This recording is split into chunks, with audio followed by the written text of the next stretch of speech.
c'est quoi la pire trahison qu'une amie a pu vous faire? Moi, clairement, elle est sortie avec mon mec. Voilà. Magnifique. Oh là là, d'ailleurs, on va tester ensemble cette palette en même temps et je vais vous raconter pourquoi elle est sortie avec mon mec. C'est vicieux. Je l'adore toujours. Sachez qu'à l'heure d'aujourd'hui, elle me manque.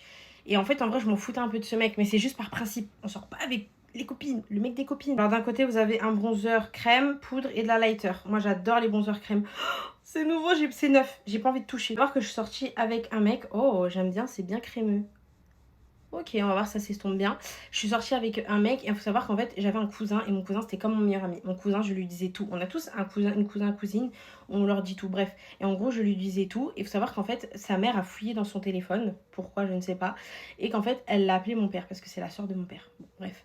Et du coup mon père l'a su et vu que j'étais un peu au collège, quand j'étais en troisième je crois, un truc comme ça, mon père il a dit c'est mort, tu sors pas avec un garçon et tout. Bon moi j'ai écouté mon père, j'ai quitté ce garçon parce que bah voilà.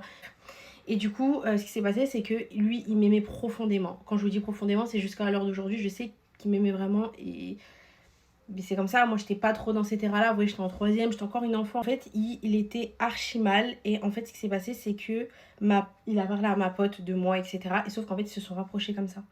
Ils se sont rapprochés et ils sont sortis ensemble, genre quelques temps après. Je pense que, de base, pour lui, je pense qu'au début, c'était un peu pansement, ça lui faisait du bien, etc. Il lui a fait un peu la misère. Il lui a fait un peu la misère, mais bref, ça, on s'en fout. Du coup, après ça, sachez que je l'ai appris 2 ans après. Je l'ai pas mal pris parce qu'à ce moment-là, moi, j'étais déjà avec quelqu'un d'autre que j'aimais énormément aussi. Et en fait, s'il s'aimait, voilà. Mais c'est juste que je l'ai un peu mal pris dans le sens où je lui ai jamais dit en soi parce que c'était trop tard, le truc a été fait, mais j'ai pas compris pourquoi elle me l'a pas dit tout de suite et tout. Je pense qu'elle sait très bien que ça se faisait pas. Et même mes copines autour, elles me disaient, mais t'es pas fâchée, genre, parce que ça se fait pas. Incroyable par contre. Hein. Oh, mais regardez ça, il est. Oh là là, mais il est titanesque. Faut savoir qu'après ça, après ça, il s'est passé plein de choses. Mais dans la partie 2.